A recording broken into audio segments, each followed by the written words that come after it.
ಅನ್ನದಾತನ ಕೂಗಿಗೆ ದನಿಯಾದ ವೇದಿಕೆ. ಪ್ರಗತಿಪರ ರೈತರೊಂದಿಗಿನ ಸಂದರ್ಶನ, ಸಾವಯವ ಕೃಷಿಗೆ ಉತ್ತೇಜನ, ಬಿತ್ತನೆ ಬೀಜ, ರಸಗೊಬ್ಬರ, ಮಿಶ್ರ ಬೆಳೆ, ವಾರ್ಷಿಕ ಬೆಳೆ, ನೀರಾವರಿ ಪದ್ಧತಿ, ಕೃಷಿ ಉಪಕರಣಗಳು, ಬೆಳೆ ರೋಗ ನಿಯಂತ್ರಣದ ಬಗ್ಗೆ ಮಾಹಿತಿ ನೀಡುವ ಹಾಗೂ ಕೃಷಿ, ರೇಷ್ಮೆ, ತೋಟಗಾರಿಕೆ ಇಲಾಖೆಯಿಂದ ಸಿಗುವ ವಿಶೇಷ ಸೇವಾ ಸೌಲಭ್ಯಗಳ ಕುರಿತ ವಿನೂತನ ಕಾರ್ಯಕ್ರಮ.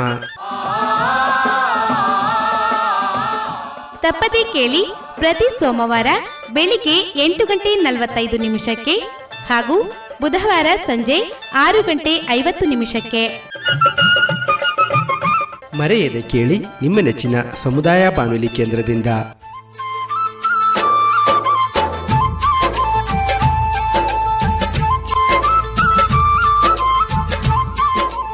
ಆತ್ಮೀಯ ಜನಧ್ವನಿ ಕೇಳುಗರಿಗೆಲ್ಲ ನಮಸ್ಕಾರ. ಇದು ಜನಧ್ವನಿ ರೇಡಿಯೋ 90.8 ಕಂಪನಾಂಕದಲ್ಲಿ ಸರಗೂರಿನಿಂದ ಪ್ರಸಾರವಾಗುತ್ತಿದೆ. ನಾನು ನಿಮ್ಮ ರೇಡಿಯೋ ಗೆಳೆಯ ಶ್ರೀಕಾಂತ್ ಸರಗೂರು.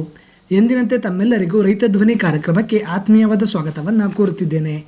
ಪ್ರಿಯ ಕೇಳುಗರೆ, ಇಂದಿನ ರೈತ ಧ್ವನಿ ಕಾರ್ಯಕ್ರಮದಲ್ಲಿ ನಮ್ಮ ಜೊತೆ ಇದ್ದಾರೆ ಎಚ್.ಡಿ.ಕೋಟೆ ತಾಲೂಕಿನ ಜಕ್ಕಳ್ಳಿ ಗ್ರಾಮದ ರೇಷ್ಮೆ ಬೆಳೆಗಾರರಾದಂಥ ಶ್ರೀಯುತ ಎಲ್ ಪರಶಿವಮೂರ್ತಿರವರು. ಪ್ರಸ್ತುತ ಇವರು ರೇಷ್ಮೆ ಬೆಳೆಯನ್ನು ಪ್ರಮುಖ ಬೆಳೆಯನ್ನಾಗಿ ಮಾಡಿಕೊಂಡು ಇದರಲ್ಲಿ ತಮ್ಮ ಕೃಷಿ ಜೀವನವನ್ನು ನಡೆಸ್ತಾ ಇದ್ದಾರೆ. ಹಾಗೆಯೇ ಈ ಕೃಷಿಯಲ್ಲಿ ತೊಡಗಿಸಿಕೊಂಡು ತಮ್ಮ ಆದಾಯ ಸ್ಥಿತಿಗತಿಯಾಗಿರ್ಬೋದು, ಆರ್ಥಿಕ ಬೆಳವಣಿಗೆಯನ್ನು ಹೊಂದ್ತಾ ಇದ್ದಾರೆ. ಬನ್ನಿ ಅವರನ್ನ ಕಾರ್ಯಕ್ರಮಕ್ಕೆ ಸ್ವಾಗತಿಸಿ ಈ ರೇಷ್ಮೆ ಬೆಳೆಯ ಕುರಿತು ಹಾಗೆಯೇ ಈ ಕೃಷಿಯಲ್ಲಿನ ಅನುಭವವನ್ನು ಕುರಿತು ಮತ್ತಷ್ಟು ಮಾಹಿತಿಯನ್ನು ತಿಳಿದು ಬರೋಣ.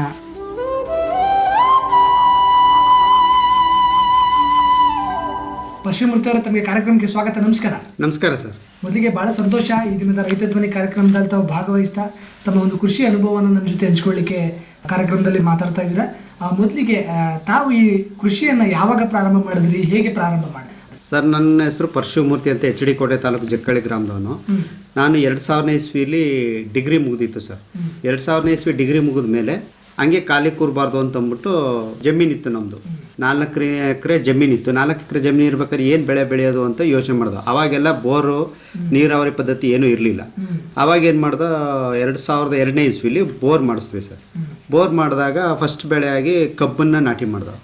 ಕಬ್ಬನ್ನು ನಾಟಿ ಮಾಡಿ ಅದು 1 ವರ್ಷಕ್ಕೆ ಕಟಿಂಗ್ ಆಗಬೇಕಾಗಿದ್ದ ಬೆಳೆ 1.5 ವರ್ಷ ಆದರೂ ಕಟಿಂಗ್ ಆಗಲಿಲ್ಲ. ಸೊ ಅವಾಗೆಲ್ಲ ಸ್ವಲ್ಪ ಪ್ರಾಬ್ಲಮ್ ಇತ್ತು. ಲೇಟಾಗಿ ಕಟಿಂಗ್ ಆಯಿತು, ಆದಾಯನೂ ಕಡಿಮೆ ಬಂತು. 1.5 ವರ್ಷವರೆಗೆ ಕಾಯಬೇಕು. ಆಮೇಲೆ ನೆಕ್ಸ್ಟ್ ಆಗಿ ಬಾಳೆ ಮಾಡಿದ್ವಿ. ಅದು ಗಾಳಿ ಮಳೆಗೆ ಬಂದು ಬಾಳೆನೂ ಹೋಯ್ತು. ಹಾಗೆ ಬೇರೆ ಬೇರೆ ಮಾಮೂಲಿ ಸಣ್ಣ ಪುಟ್ಟ ಬೆಳೆಗಳನ್ನೇ ಬೆಳ್ಕೊಂಡಿದ್ವಿ. ಅದ್ರ ಜೊತೆಗೆ ನಾನು ಬೇರೆ ಬೆಳೆ ಮಾಡೋಣ, ಏನು ಮಾಡೋಣ ಅಂತ ಯೋಚನೆ ಮಾಡ್ತಾ ಇದ್ಬೇಕಾದ್ರೆ ಆವಾಗ ಸ್ವಲ್ಪ ಆದಾಯನೂ ಇರಲಿಲ್ಲ. ಏನು ಮಾಡೋದು ಅಂದ್ಕೊಂಡಿದ್ದು. ಆವಾಗ ಟ್ರ್ಯಾಕ್ಟ್ರ್ ಇತ್ತು. ಜಮೀನು ಕೆಲಸ ಮಾಡಿಕೊಂಡು ಟ್ರ್ಯಾಕ್ಟ್ರ್ ಉತ್ಕೊಂಡು ಈ ಕೆಲಸ ಮಾಡ್ಕೊಂಡೇ ಇದ್ದೆ. ಆವಾಗ 10 ವರ್ಷ ಹಂಗೆ ಮಾಡ್ಕೊಂಡೇ ಇದ್ದೆ. 10 ವರ್ಷ ಆದಮೇಲೆ ನಾನು ಫಸ್ಟ್ ಅದಕ್ಕೆ ಮುಂಚೆ ನಮ್ಮ ತಮ್ಮ ರೇಷ್ಮೆ ಬೆಳೆ ಮಾಡಿದ್ದೋ. 1 ಎಕರೆ ನಾಟಿ ಮಾಡಿದ್ದೆ ಸರ್. 2003ನೇ ಇಸ್ವಿಲಿ ನಾಟಿ ಮಾಡಿದ್ದೋ. ನನ್ನ ತಮ್ಮ ಮತ್ತು ಪ್ರಕಾಶನವ್ರು ಸೇರಿ ಮಾಡಿದ್ವಿ. ಆವಾಗ ಅಂತ ಏನು, ಆವಾಗ KGಗೆ ಬರೀ 170 ರೂಪಾಯಿ ರೇಟ್ ಇತ್ತು. ಅದು ಭಾರಿ ಕಷ್ಟಕರ ಪದ್ಧತಿಯಲ್ಲಿ ಬೆಳೆದ್ವಿ. ಅಂತ ಏನು ಲಾಭ ಕಾಣಿಸ್ತಿಲ್ಲ. 1 ವರ್ಷ 2 ವರ್ಷ ಮಾಡಿದ್ವಿ, ಆಮೇಲೆ ಕೈ ಬಿಟ್ವಿ. ಮಾಮೂಲಿ ಇದೇ ಥರ ವರ್ಷದ ಬೆಳೆಗಳನ್ನೇ ಬೆಳ್ಕೊಂಡು ಜೀವನ ಮಾಡ್ತಾ ಇದ್ದೋ. ಆವಾಗ ಈ ಕೊರೋನಾ ಬರೋವರೆಗೂ ಅದೇ ಥರ ಮಾಡ್ಕೊಂಡೆ ಅದೇ ಜೀವನ ಮುಂದುವರ್ಸ್ಕೊಂಡು ಬಂದು. ಹಾಗೇನು ಮಾಡಿದೆ, ಈ ಕೊರೋನಾ ಬಂದಾಗ ಗಾಡಿ ಕೆಲಸ ಇತ್ತು. ಗಾಡಿ ಕೆಲಸನೂ ಸ್ಟಾಪ್ ಆಯಿತು. ಜೀವನಕ್ಕೆ ಏನು ಬೆಳೆ ಮಾಡೋದು, ಏನು ಆದಾಯ ಮಾಡೋದು ಅಂತ ಸ್ವಲ್ಪ ಕೂತ್ಕೊಂಡು ಯೋಚನೆ ಮಾಡಿದಾಗ ನಾವು ನಮ್ಮ ತಮ್ಮ ಎಲ್ಲ ಡಿಸ್ಕಸ್ ಮಾಡಿದೋ, ಏನು ಬೆಳೆ ಮಾಡ್ಬೋದು. ಈಗ ನಮ್ಗೆ ಆದಾಯ ವರ್ಷದವರೆಗೂ ಕಾಯೋಕ್ಕಾಗಲ್ಲ. ನಮ್ಮ ಜೀವನ ಪರಿಸ್ಥಿತಿ ಸುಧಾರಿಸ್ಕೋಬೇಕು ಅಂದರೆ ನಾವು ಯಾವುದಾದ್ರು ಲಾಭಾಂಶ ಬರೋಂಥ ಬೆಳೆನ ನಾವು ಬೆಳಿಬೇಕು, ಆದಾಯ ಬರೋಂಥದ್ದನ್ನ ನಾವು ಮಾಡಬೇಕು ಅನ್ನೋದು ಯೋಚನೆ ಮಾಡಿದಾಗ ನಾವು ಎಲ್ಲ ಕೂತ್ಕೊಂಡು ಮನೆಯಲ್ಲೆಲ್ಲ ಡಿಸ್ಕಸ್ ಮಾಡಿ ರೇಷ್ಮೆ ಬೆಳೆ ಮಾಡಿದ್ರೆ ಪ್ರತಿ ತಿಂಗಳ ಆದಾಯದ ಬೆಳೆ ಅದು. ಪ್ರತಿ ತಿಂಗಳು ಆದಾಯ ಬರೋಂಥ ಬೆಳೆ. ವರ್ಷದಲ್ಲಿ 10ರಿಂದ 12 ಬೆಳೆ ಮಾಡ್ಬೋದು. ಇದು ಯಾಕೆ ಮಾಡಬಾರ್ದು ಅಂತ ನಾವು ಯೋಚನೆ ಮಾಡ್ದೋ. ಆವಾಗ ಯೋಚನೆ ಮಾಡಿದಾಗ ನಮ್ಮ ರೇಷ್ಮೆ ಇಲಾಖೆ ಅಸಿಸ್ಟೆಂಟ್ ಡೈರೆಕ್ಟರ್ ಆದ ಮಂಜುನಾಥ್ ಸರ್ನ ನಾವು ಭೇಟಿ ಮಾಡ್ದೋ. ನಾವು ಹೋಗಿಬ್ರು, ನಾವು ನಮ್ಮ ತಮ್ಮ ಎಲ್ಲ ಹೋಗಿ ಭೇಟಿ ಮಾಡಿದಾಗ ಅವರು ನಮಗೆ ಎಲ್ಲ ರೀತಿಯಲ್ಲೂ ಸಹಕಾರ ಕೊಟ್ಟರು. ನೋಡಪ್ಪ, ಈ ಥರ ಬೆಳೆದ್ರೆ ಈ ಥರ ಆದಾಯ ಇದೆ, ಈ ಥರ ಖರ್ಚು ಕಮ್ಮಿ ಇದೆ, ಒಳ್ಳೆ ನಿಮಗೆ ವರ್ಷದವ್ರು ಕಾಯ ಅಂತ ಬೆಳೆ ಅಲ್ಲ ಇದು. ಒಂದು ಬೆಳೆ ಲಾಸ್ ಆದರೂ ಮತ್ತೊಂದು ಬೆಳೆಯಲ್ಲಂತೂ ಲಾಭ ಇದ್ದೇ ಇರುತ್ತೆ. ಯಾವುದೋ ಒಂದು ಪರಿಸ್ಥಿತಿಲಿ ಏನೋ ಒಂದು ಬೆಳೆ ಹೋದ್ರೂ ಹೋಗ್ಬೋದು. ಅದರಿಂದ ನಿಮ್ಮ ಈ ಬೆಳೆನ ನೀನು ತೊಡಗಿಸ್ಕೊಳ್ಳಿ ಅಂತಂದ್ಬಿಟ್ಟು, ಬೆಳೀರಿ ಅಂತಂದ್ಬಿಟ್ಟು ನಮ್ಗೆ ಗೈಡ್ ಮಾಡಿದ್ರು. ಆಗ ಅವ್ರೇನು ಮಾಡಿದ್ರು, ಬೀಚ್ನಳ್ಳಿಲಿ ನರ್ಸರಿಯಿಂದ ನಮಗೆ ಉಚಿತವಾಗಿ ಕಡ್ಡಿನ ಕೊಡಿಸ್ಕೊಟ್ರು. ನರ್ಸರಿ ಕಡ್ಡಿನ ಫಸ್ಟ್ 2.5 ಎಕರೆಗೆ ನಾಟಿ ಮಾಡಿಸ್ದ ಸರ್. ನಾಟಿ ಮಾಡಿಸಿದಾಗ 6 ತಿಂಗಳವರೆಗೂ ಕಡ್ಡಿ ಎಲ್ಲ ಚೆನ್ನಾಗಿ ಬಂತು. ಬೆಳವಣಿಗೆ ಎಲ್ಲ ಆಯಿತು. ಆವಾಗ ಬೆಳೆ ನಮಗೆ ಐಡಿಯಾ ಇಲ್ಲ, ಯಾವ ಥರ ಬೆಳಿಬೇಕು, ಹೆಂಗೆ ಮಾಡಬೇಕು ಅನ್ನೋದು ಐಡಿಯಾ ಇರಲಿಲ್ಲ. ಅದೇ ನಮ್ಮ ಸ್ವಾಮಿ ವಿವೇಕಾನಂದ ಯೂತ್ ಮೂವ್ಮೆಂಟ್ ಸರಗೂರು ಅವ್ರ ಕಡೆಯಿಂದ ನಮ್ಮ ನಾಗೇಂದ್ರ ಅಂತ ಫ್ರೆಂಡ್ ಇದ್ದಾರೆ, ಅವರು ಬಂದು ಸರ್ ನಿಮಗೆ ಉಚಿತವಾಗಿ ನಾವು ಟ್ರೈನಿಂಗ್ ಕೊಡ್ತೀವಿ, ಈ ಬೆಳೆಗೆ ಸಂಬಂಧಪಟ್ಟಂಗೆ ಎಲ್ಲ ರೀತಿ ಗೈಡ್ ಮಾಡ್ತೀವಿ, ಅಲ್ಲೇ ನಿಮ್ಮ ಇಲಾಖೆಯ ಅಧಿಕಾರಿಗಳೆಲ್ಲ ಬರ್ತಾರೆ, ಇದ್ರ ಬಗ್ಗೆ ಸಂಪೂರ್ಣವಾದ ಮಾಹಿತಿ ಕೊಡ್ತಾರೆ, ನೀವು ಅಲ್ಲಿ ಬನ್ನಿ ಸರ್ ಅಂತಂದ್ಬಿಟ್ಟು ನನ್ನ ಹೆಸರು ಬರೆಸಿದ್ರು. ಹೆಸರು ಬರೆಸ್ಬಿಟ್ಟು ಡೇಟ್ ಎಲ್ಲ ಅದೇ ಫಿಕ್ಸ್ ಮಾಡಿ 3 ದಿನ ಟ್ರೈನಿಂಗ್ಗೆ ಕಳಿಸ್ಕೊಟ್ರು. ಅಲ್ಲಿ ನಮ್ಮ ಇಲಾಖೆಯ ಅದು ಉನ್ನತ ಅಧಿಕಾರಿಗಳಿಂದ, ನಮ್ಮ ಮಂಜುನಾಥ್ ಸರಿಂದ ಆಗಲಿ, ಜವರಯ್ಯ ಸರ್ ಆಗಲಿ, ನಮ್ಮ ಉನ್ನತ ಆಫೀಸರ್ ಎಲ್ಲ ಮೇಡಮ್ದಿರು ಎಲ್ಲ ಸೇರಿ ಬಂದು ನಮಗೆ ಈ ಬೆಳೆ ಬಗ್ಗೆ ಏನೇನು ಮಾಹಿತಿ ಬೇಕೋ ಪ್ರತಿಯೊಂದು ಮಾಹಿತಿ ಕೊಟ್ಟರು. ಆಮೇಲೆ ವಿಜ್ಞಾನಿಗಳ ಕೈಲಿ ರೋಗಗಳ ಬಗ್ಗೆ ಆಗಲಿ, ಬೆಳವಣಿಗೆ ಬಗ್ಗೆ ಆಗಲಿ, ಅದ್ರ ಬಗ್ಗೆ ಎಲ್ಲ ತಿಳಿಸ್ಕೊಟ್ರು. ಆವಾಗ ನಮಗೆ ಇನ್ನೂ ಉತ್ತೇಜನ ಸಿಕ್ತು, ಇಷ್ಟೆಲ್ಲ ಗೈಡೆನ್ಸ್ ಸಿಕ್ತಲ್ಲ ಅಂತ ಹೇಳ್ಬಿಟ್ಟು ಫಸ್ಟ್ ಸ್ಟಾರ್ಟ್ ಮಾಡಿದೆ ಸರ್. ಫಸ್ಟ್ ಬೆಳೆ ಸ್ಟಾರ್ಟ್ ಮಾಡಿದಾಗ 150 ಮೊಟ್ಟೆ ತಗೊಂಬಂದು ಫಸ್ಟ್ ಬೆಳೆ 150 ಮೊಟ್ಟೆ ತಂದಾಗ ಫಸ್ಟ್ ಬೆಳೆಲೆ 150 ಮೊಟ್ಟೆಗೆ 175 kg ಗೂಡು ಬಂತು ಫಸ್ಟ್ ಬೆಳೆಲಿ. ಆವಾಗ ರೇಟ್ ಬಂದು 735 ರೂಪಾಯಿ ರೇಟ್ ಹೋಯ್ತು ಫಸ್ಟ್ ಬೆಳೆಲೆ. ಆವಾಗ ನಂಗೆ ಖುಷಿ ಆಯಿತು, ಪರವಾಗಿಲ್ಲ ಅಲ್ವಾ, ಇದೇ ಬೆಳೆ ಬೆಳಿಬೋದಲ್ಲ, ಇದ್ಯಾಕೆ ಬೆಳಿಬಾರ್ದು ಅಂತ. ಸರ್ 25 ದಿನದೊಳಗೆ ಬಂತು ಸರ್. 25 ಒಂದು ಅಪ್ರಾಕ್ಸಿಮೇಟ್ 1 ತಿಂಗಳು ಬೆಳೆ ಸರ್ ಇದು.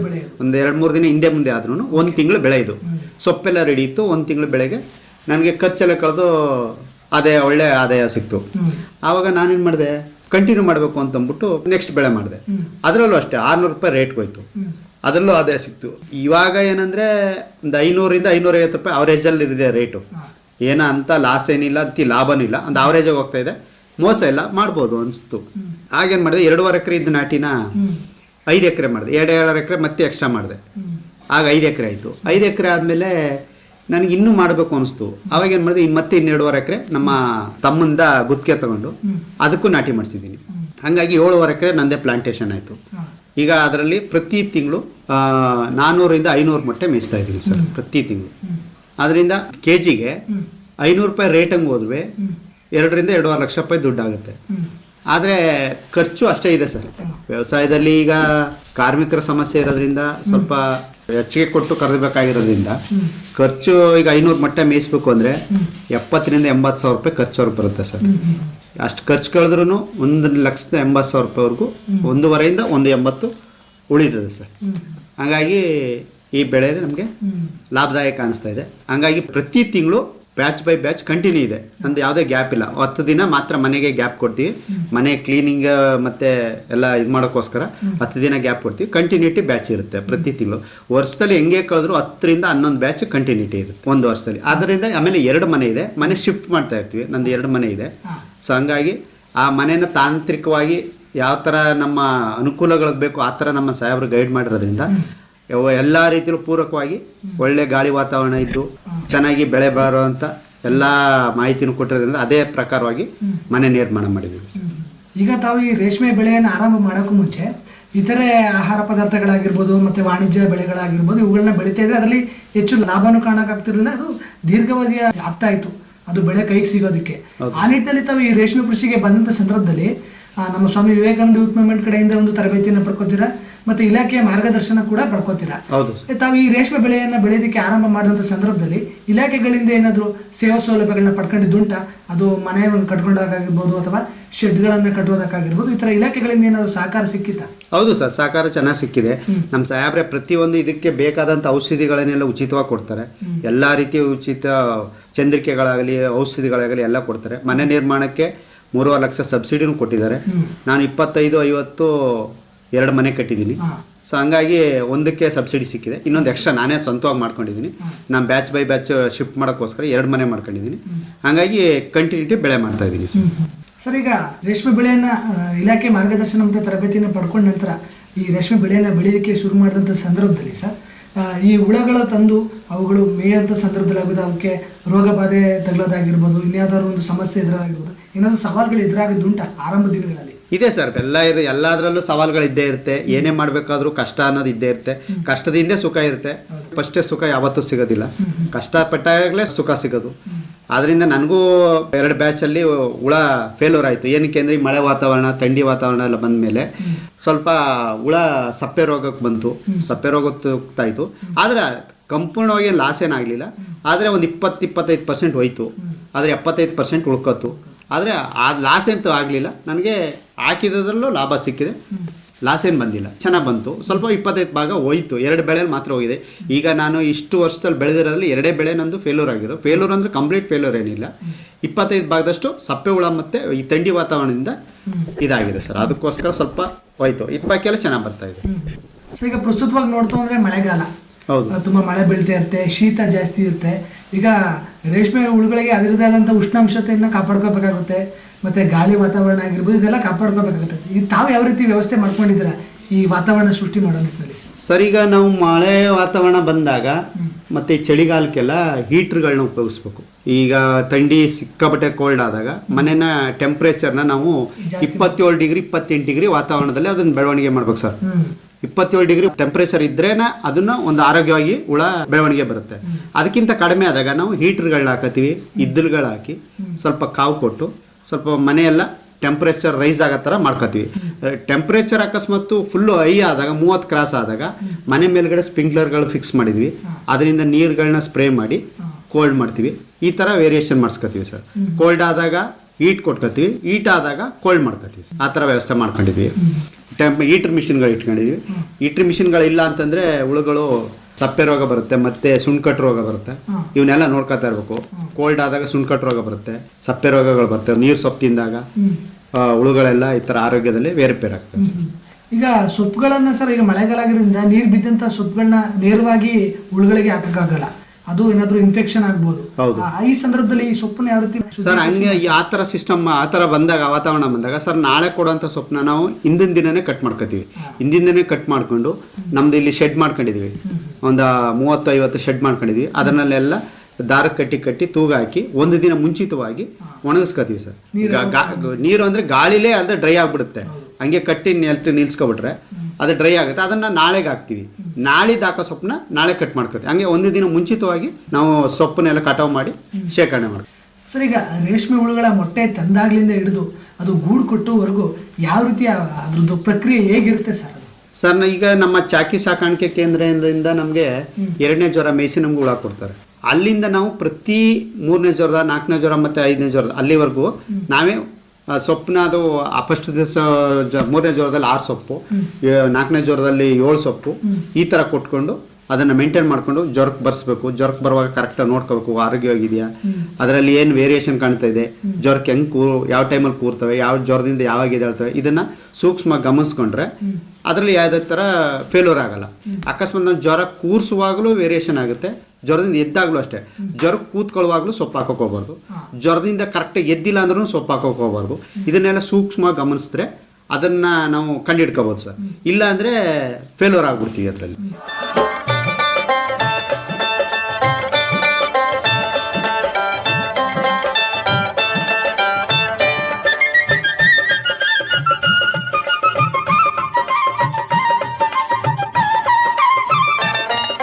ಈಗ ರೋಗಗಳು ಬಾಧಿಸ್ತಾ ಇದೆ ಹುಳುಗಳಲ್ಲಿ ಅಂತ ಕಂಡು ಬಂದ ಸಂದರ್ಭದಲ್ಲಿ ಸರ್ ಯಾವ ರೀತಿ ಅವುಗಳಿಗೆ ಏನಾದರೂ ರೋಗನ ಕೀಟನಾಶಕಗಳನ್ನ ಹಾಕೋದು? ಇದೆ, ನಮ್ಮ ಇಲಾಖೆಯಿಂದ ಕೊಡ್ತಾ ಇರೋವಂಥ ಅಂಕುಶ್ ಗ್ರೀನ್ ಅಂತಿದೆ, ಅದು ಕೊಡ್ತೀವಿ.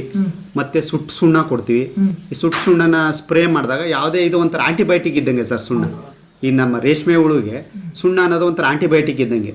ಅದು ಆ ಥರ ರೋಗ ಏನಾದ್ರು ಕಂಡು ಬಂದ ತಕ್ಷಣ ನಾವು ಈ ಸುಣ್ಣನ ಸ್ಪ್ರೇ ಮಾಡ್ತೀವಿ. ಆವಾಗ ಅದು ಕಂಟ್ರೋಲ್ ಆಗುತ್ತೆ ಸರ್. ಏನೇ ಅಲ್ಪ ಸ್ವಲ್ಪ ಸ್ಟಾರ್ಟ್ ಆಗಿದ್ರು ಸುಣ್ಣ ಕೊಡ್ತಿದ್ದಂಗೆ ಅವಾಯ್ಡ್ ಆಗುತ್ತೆ. ಅದೇ ನಮ್ಮ ಇಲಾಖೆ ವತಿಯಿಂದ ಕೊಟ್ಟಿರೋಂಥ ಔಷಧಿಗಳನ್ನ ಸ್ಪ್ರೇ ಮಾಡ್ತೀವಿ.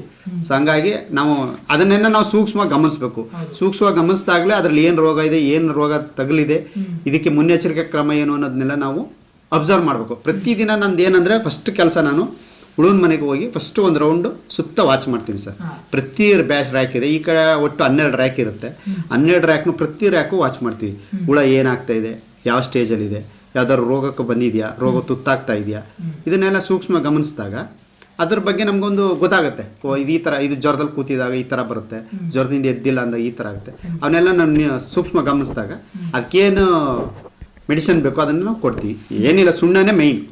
ಸುಣ್ಣ ಚೆನ್ನಾಗಿ ಕೊಟ್ಟರೆ ಆದಷ್ಟು ರೋಗನೆಲ್ಲ ಕಂಟ್ರೋಲ್ ಮಾಡ್ಬೋದು.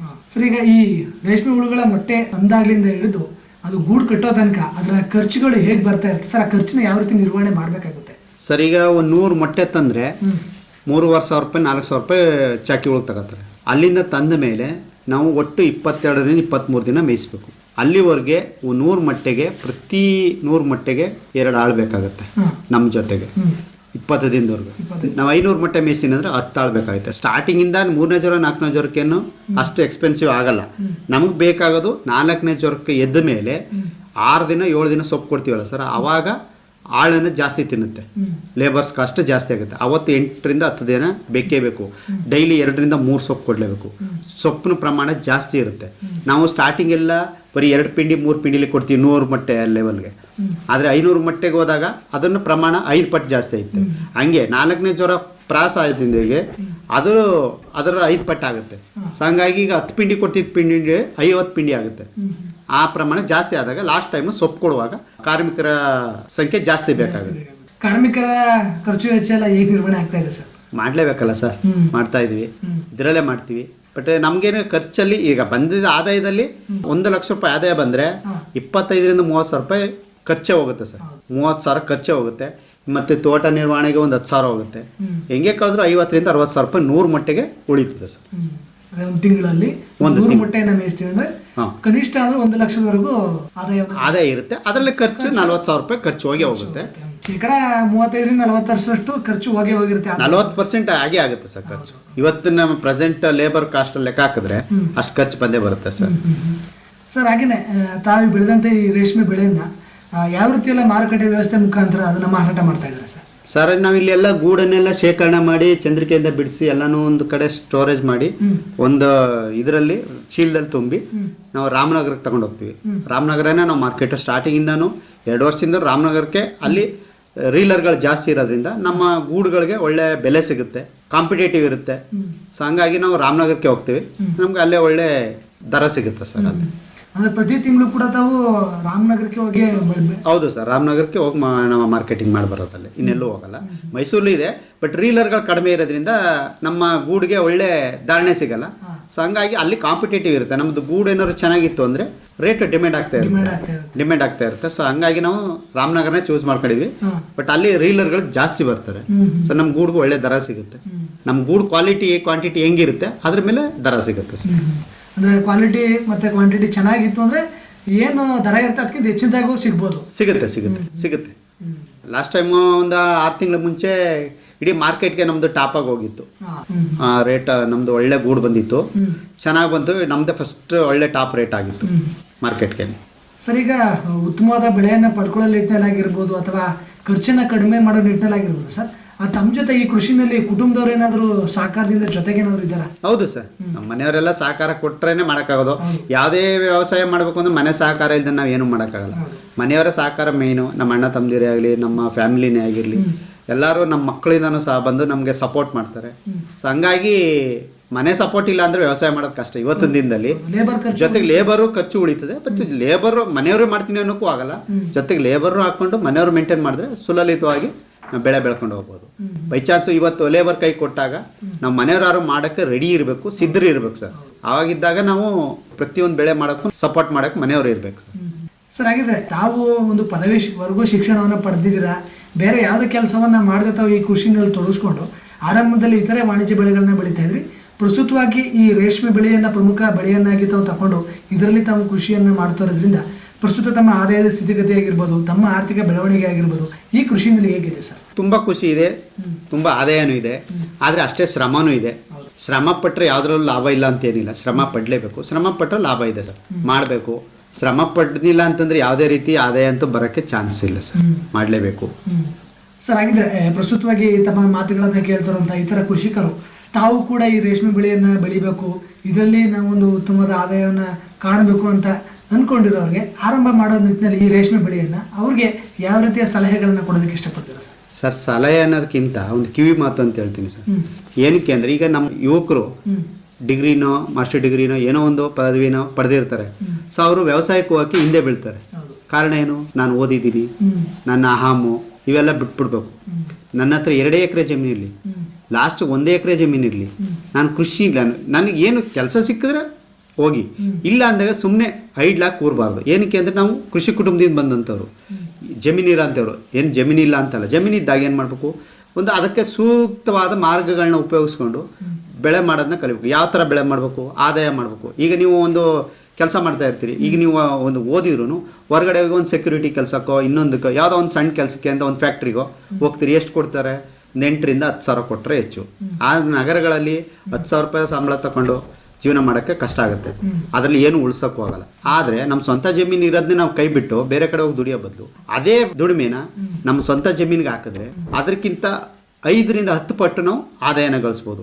ಆದ್ದರಿಂದ ಯಾರೇ ಯುವಕರು ಕಿವಿ ಮಾತು ಹೇಳೋದೇನೆಂದರೆ, ನಿಮ್ಮ ಜಮೀನುಗಳಿದ್ದರೆ ಮಳೆ ಆಶ್ರಯಿತ ಇದ್ರೂ ತೊಂದರೆ ಇಲ್ಲ, ಮಳೆ ಆಶ್ರಯಿತರದಲ್ಲೂ ಬೆಳಿಬೋದು. ರೇಷ್ಮೆ ಬೆಳೆನ ಮರಗಡ್ಡಿ ಪದ್ಧತಿಯಲ್ಲಿ ಮಳೆ ಆಶ್ರಿತದಲ್ಲೂ ಬೆಳಿಬೋದು. ಯಾವುದೇ ಕಾರಣಕ್ಕೂ ಇಲಾಖೆಯಲ್ಲಿ ಒಳ್ಳೊಳ್ಳೆ ಸವಲತ್ತುಗಳಿರುತ್ತೆ, ಉಪಯೋಗಿಸ್ಕೋಬೇಕು.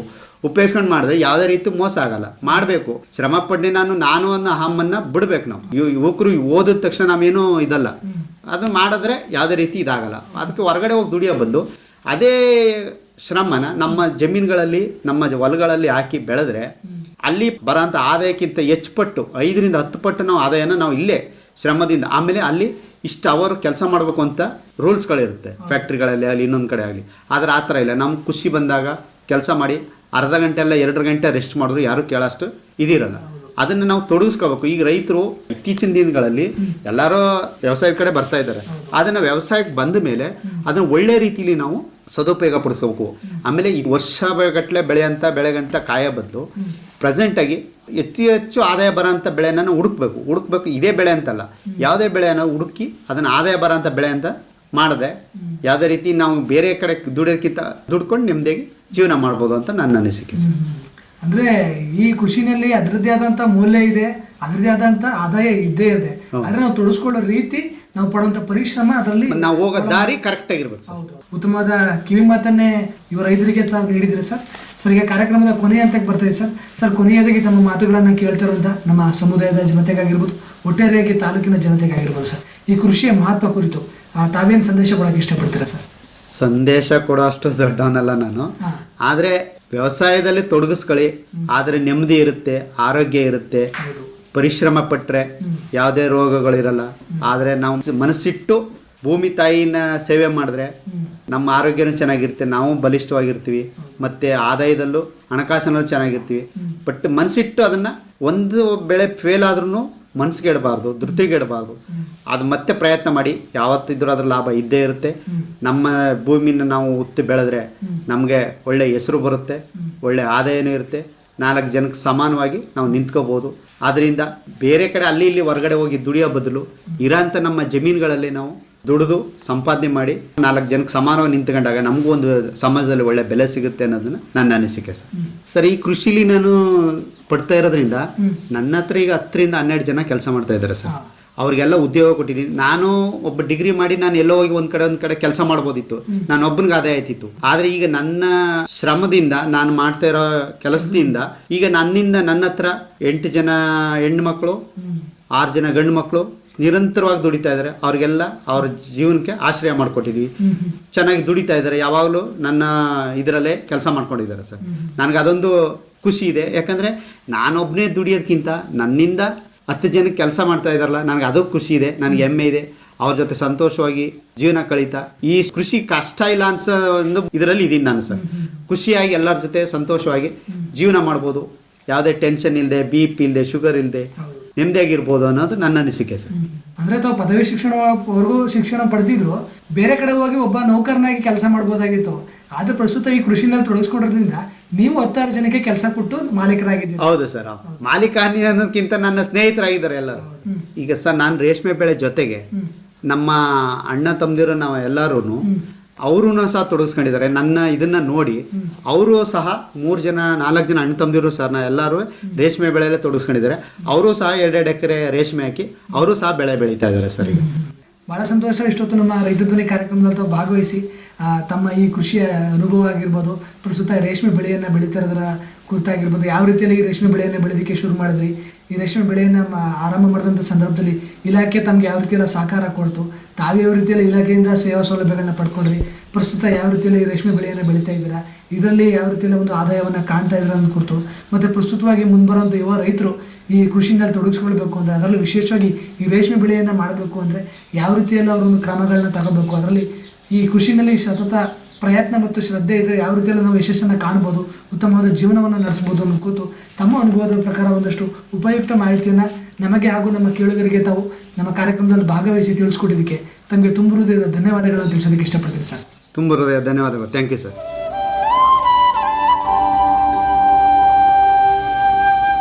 ಪ್ರಿಯ ಕೇಳುಗರೆ, ಇದುವರೆಗೂ ನೀವು ಕೇಳ್ತಾ ಇದ್ರಿ ನಮ್ಮ ರೈತ ಧ್ವನಿ ಕಾರ್ಯಕ್ರಮದಲ್ಲಿ ಎಚ್.ಡಿ. ತಾಲೂಕಿನ ಜಕ್ಕಳ್ಳಿ ಗ್ರಾಮದ ಮಿಶ್ರ ಬೆಳೆಗಾರರು ಹಾಗೂ ರೇಷ್ಮೆ ಬೆಳೆಗಾರರಾದಂಥ ಶ್ರೀಯುತ ಎಲ್ ಪರಶಿವಮೂರ್ತಿರವರ ಜೊತೆಗಿನ ಸಂದರ್ಶನ ಕಾರ್ಯಕ್ರಮ ಇದಾಗಿತ್ತು ಇವತ್ತಿನ ನಮ್ಮ ರೈತ ಧ್ವನಿ ಕಾರ್ಯಕ್ರಮ. ಮತ್ತೆ ಮತ್ತೊಂದು ರೈತ ಧ್ವನಿ ಕಾರ್ಯಕ್ರಮದಲ್ಲಿ ಮತ್ತೊಬ್ಬ ಪ್ರಗತಿಪರ ರೈತರೊಂದಿಗೆ ತಮ್ಮನ್ನು ಮತ್ತೆ ಭೇಟಿಯಾಗ್ತೀನಿ. ಅಲ್ಲಿಯವರೆಗೂ ಕೇಳ್ತಾ ಇರಿ ಜನಧ್ವನಿ. ಇದು ನಿಮ್ಮ ನೆಚ್ಚಿನ ಹಾಗೂ ಮೈಸೂರಿನ ಮೊಟ್ಟ ಮೊದಲ ಸಮುದಾಯ ರೇಡಿಯೋ ಕೇಂದ್ರ 90.8 ಕಂಪನಾಂಕದಲ್ಲಿ ಸರಗೂರಿನಿಂದ ಪ್ರಸಾರವಾಗುತ್ತಿದೆ. ನಮಸ್ಕಾರ.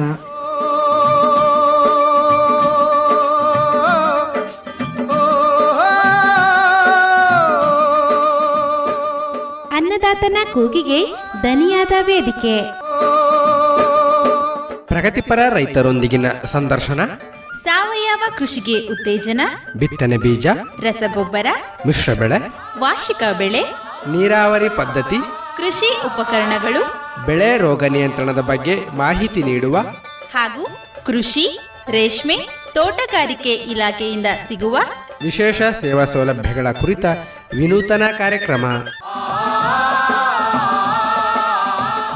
ತಪ್ಪದೇ ಕೇಳಿ ಪ್ರತಿ ಸೋಮವಾರ ಬೆಳಿಗ್ಗೆ 8:45 ಹಾಗೂ ಬುಧವಾರ ಸಂಜೆ 6:50.